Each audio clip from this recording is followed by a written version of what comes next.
The big laugh line of 2021 was that the insurrection occurred not on January 6th, but on the previous November 3rd. While some Senate Republicans were quick to condemn the events of January 6th and the ones that led up to it, some senators are showing signs of going back to their pre-insurrection mindset.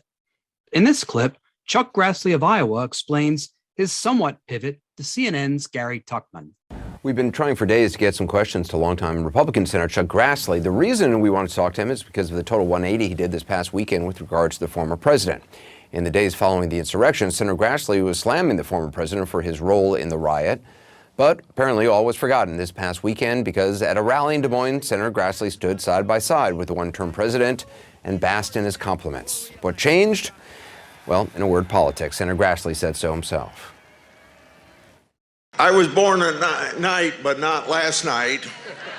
So if I didn't accept the endorsement of a person that's got 91% of the Republican voters in Iowa, I wouldn't be too smart. I'm smart enough to accept that endorsement.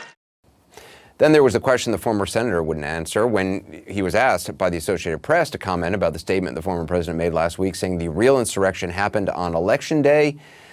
Grassley, again, a profile of courage, declined. So the news tonight, we found him, or at least our Gary Tuchman did. This is your chance to answer that question. Do you think the real insurrection, what he said, was in November? I don't think your question's even appropriate from this standpoint. I was given a chance to speak 5 minutes at this event. With Trump? No. I was asked to speak 2 hours before he came to 23,000 Iowans. Right. And I took advantage of that to say about what the Biden administration is doing on inflation, nothing.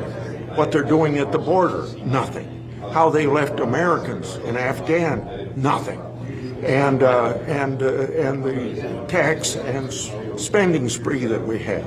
And I had a chance to say about the last 4 years how I've worked to get strict constructionists on the Supreme Court, how I've worked to get tax cuts, and how we've worked in conjunction with ethanol, with a president that's very appropriately has said how he and I have worked together to benefit Iowans. He said I loved Iowans.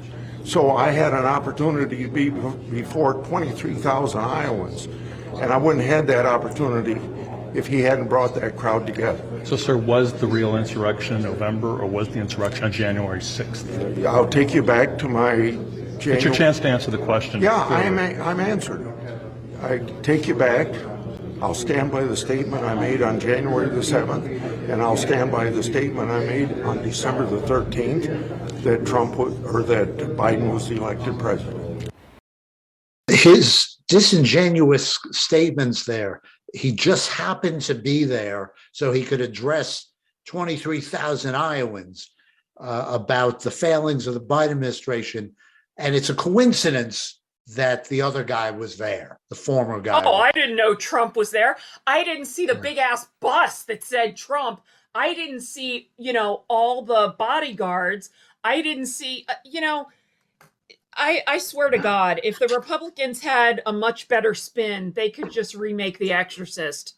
I mean, it's just, the spins they have, it cracks me up. So often, and being someone who's in the media, so to speak, I mean, I don't do hard news, but, hearing this kind of stuff, Well, you're on the right podcast then.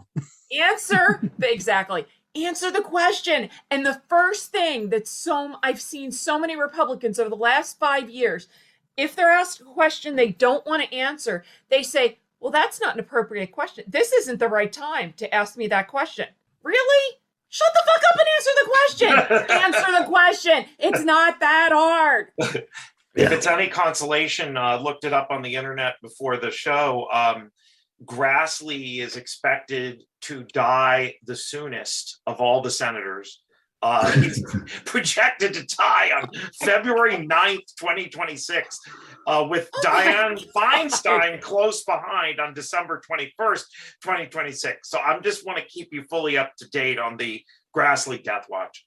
What actuary has put this together? Some dude used a calculator that they use to predict how long the Supreme Court justices will live, and he sort of used that same formula to figure out how long the senators will live. But good news, I'm sure it's just a life insurance, like I said, actuary table or whatever. But actuary is too big a word for Republicans. The or actuarial. But the good news is it said Tom Myers is going to live forever.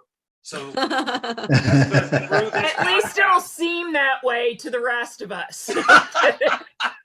I can leave the house. Thanks, Walter. Yay. That was the least ringing endorsement of an endorsement that I have ever heard. He was like, basically, he said, well, I mean, I guess I'd be a complete fucking idiot if I didn't stand here next to you, because apparently 92% of the people in this state like you. So here I am. He did that's what he literally was like. It was the least ringing endorsement of an endorsement I've ever seen in my life. Always wanted to be a folksy wordsmith. Here's Chuck Grassley in a throwback clip talking about meeting with his constituents. After visiting with students on the steps of the Capitol, Senator Grassley heads back to his office for at least 8 meetings with constituents. How are you? Very good. Sit down. Thank you. Hi, how are you doing, young man? Good to see you. At least the hours of 3 to 5 are set aside for Iowans to come in. And I generally try to meet 8 groups of Iowans. So that means I spend 15 minutes with 8 different groups of Iowans. And I do it because they come to Washington to talk to their senator. Unless there's some overwhelming reason that I can't be in this office between 3 and 5, I'm going to meet them. If I can't be here, my staff is going to meet with them. But I don't cancel very many meetings, and only if there's something that I can't spend any time with. Because even if I have to go to the floor of the Senate to vote, I can still spend a few minutes with these, or I can bring the constituent group over to the Capitol and I can meet them in the reception area over there. The point is, they come to town to talk to their senator. You know, I have this toenail clipping philosophy, and that's basically something I learned from a California congressman when I first came to Washington. I said, what do you got to do to be a good congressman? This leader from California told me, he says, you know, pay attention to what your constituents' problems back home are. And he said, if a little old lady comes into your office and wants her toenails clipped, clip her toenails. Well, that's basically saying that your constituents have a problem. Maybe you can't always help them solve their problem, but you ought to give them the good old college try. Let them know that you're trying your best to get their rights and their problems solved by their government. Now, this clip is from circa 2002. So I imagine, like, as time progresses, Chuck Grassley would just be like, I have this toenail clipping philosophy of government. When someone asks me a question I don't want to answer, I pull out my little Ziploc baggie of toenails and I start munching on them. They look so confused that they forget what the question is, and I can walk away. Yeah, it's like I now have a toenail fungus philosophy, and I'm like a fungus that'll stick right to my constituents in Iowa. You're going to need an industrial tank of Lamisil to get rid of that. I call it the yeast infection philosophy. Also, if you're in Iowa, like, if this is your chance to go to Washington, D.C., is your first stop really to talk to Chuck Grassley? Like, no.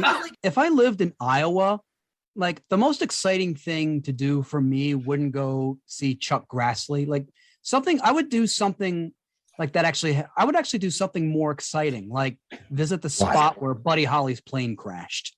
But it also feels like he's not really, if your people have to drive or fly to Washington, D.C. to get you to listen to their problems, like, that inherently seems like there's a disconnect there. And the other thing is, he said they show him in the one clip, he's got like 8 people around this tiny little, like, IKEA table, you know? I spent 15 minutes. If you spend 15 minutes in a room with 8 people who have real problems. You're Really getting long nothing toenails. accomplished. It's just bullshit. It's political bullshit.